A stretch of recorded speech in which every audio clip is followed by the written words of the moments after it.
Isinugo niya si Kristo para ipakita sa kasalukuyang panahon na matuwid siya dahil sa ginawa ng Diyos.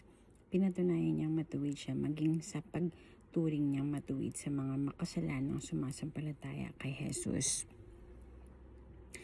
Kaya wala tayong maipagmamalaki dahil ang pagturing sa atin na matuwid ay hindi sa pamamagitan ng ating pagsunod sa kautusan, kundi sa ating pananampalataya kay Jesus. Sapagkat naniniwala tayo na itinuring ng Diyos na matuwid ang tao sa pamamagitan ng kanyang pananampalataya kay Kristo at hindi sa pagsunod sa kautusan. Ang Diyos ay hindi lamang Diyos ng mga Hudyo, kundi Diyos din ng mga Gentiles or hindi Hudyo dahil siya ay Diyos ng lahat. Iisa lamang ang Diyos para sa mga Hudyo at hindi Hudyo or Gentiles at itinuturing silang matuwid ng Diyos dahil sa kanilang pananampalataya kay Kristo. Nangangulugan bang binabaliwala namin ang kautusan sa pamamagitan ng pananampalataya? Hindi. Sa halip, lalo pa nga naming itinutupad ang layunin ng kautusan.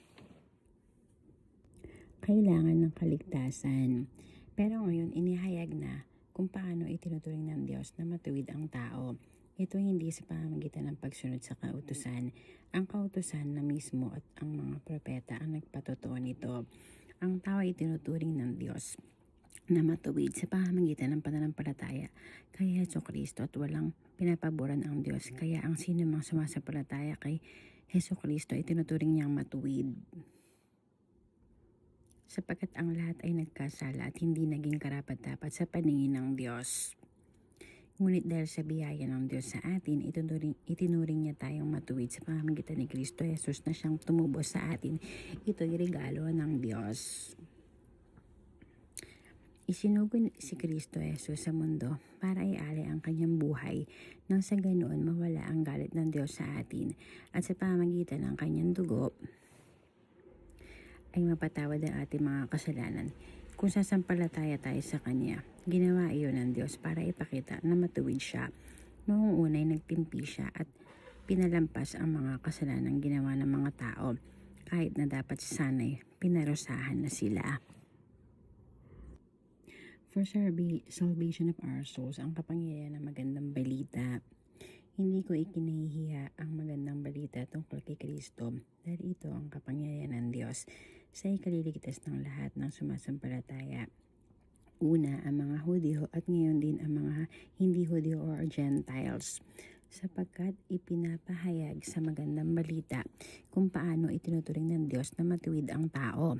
At ito'y sa pamamagitan lang ng pananampalataya. Ayon nga sa kasulatan, sa pananampalataya, mabubuhay ang matuwid. Kailangan ng kaligtasan tungkol sa muling kapanganakan. May isang taong nagngangalang Nicodemus. Isa siya sa mga pinuno ng mga Hudyo at kabilang sa grupo ng mga Pariseo. Isang gabi, pumunta siya kay Jesus at sinabi, "Guro, alam naming isa kayong tagapagturo na mula sa Diyos.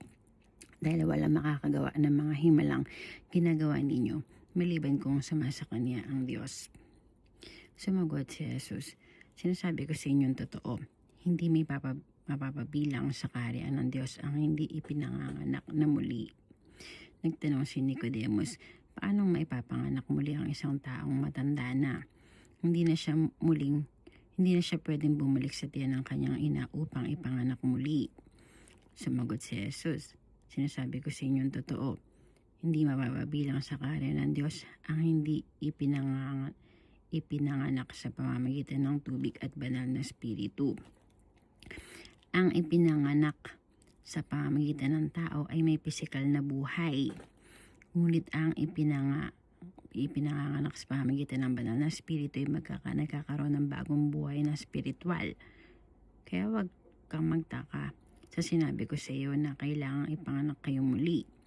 Ang hangin ay umiihip kung saan nito gusto. Naririnig natin ang ihip nito, ngunit hindi natin alam kung saan nanggagaling o saan pupunta.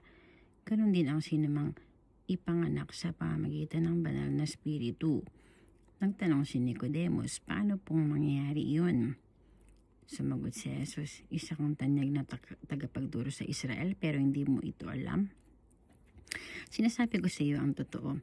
Ipinapahayag namin ang nalalaman at nasaksihan namin. ngunit hindi ninyo tinatanggap.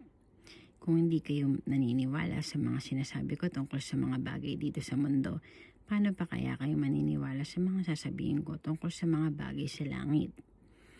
Walang sino mang nakapunta sa langit maliban sa akin na anak ng tao na nagmula sa langit. Sinabi pa ni Jesus, kung paanong itinaas ni Moses ang ahas na tanso sa ilang, ay ganoon din naman ako na anak ng tao ay dapat ding itaas, upang ang sino mang sumasampalatay sa akin ay magkaroon ng buhay na walang hanggan.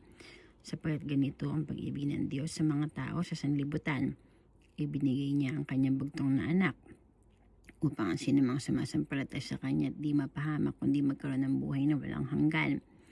Sapagkat hindi sinugo ng Diyos ang kanyang anak dito sa mundo upang hatulan ng parusa ang mga tao, kundi upang iligtas sila. Ang sumasampalataya sa kanya ay hindi hahatulan ng kaparusahan, ngunit ang hindi sumasampalataya ay hinatulan na, dahil hindi siya sumasampalataya sa kaisa-isang anak ng Diyos. Hinatulan sila dahil dumating ang anak ng Diyos bilang ilaw dito sa mundo, ngunit mas ginusto nilang manatili sa dilim kaysa sa lumapit sa kanya na nagbibigay liwanag, dahil masama ang mga ginagawa nila. Ang taong gumagawa ng masama ay ayaw sa liwanag at hindi lumalapit sa liwanag, dahil ayaw nilang malantad ang kanyang mga gawa. Ngunit ang namumuhay sa katotohanan ay lumalapit sa liwanag upang malaman ng lahat na ang mabubuti niyang gawa ay nagawa niya sa tulong ng Diyos.